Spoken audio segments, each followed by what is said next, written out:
Hello, how are you? Welcome to a new installment of your Pharmacy Assistant. On this occasion, we would talk about what it is used for and how it is used. So let's take a look.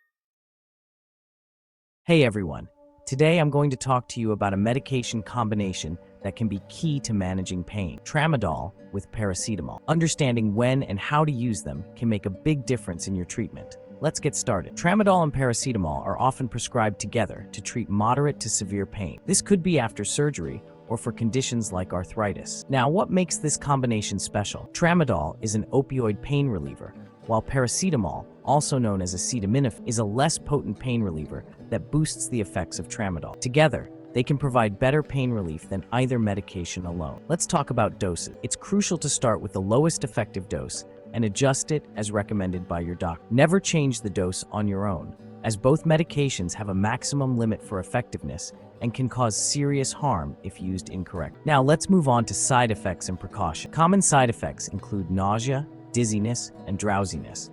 But there are more serious risks like slowed breathing or liver damage, especially with high doses or prolonged use.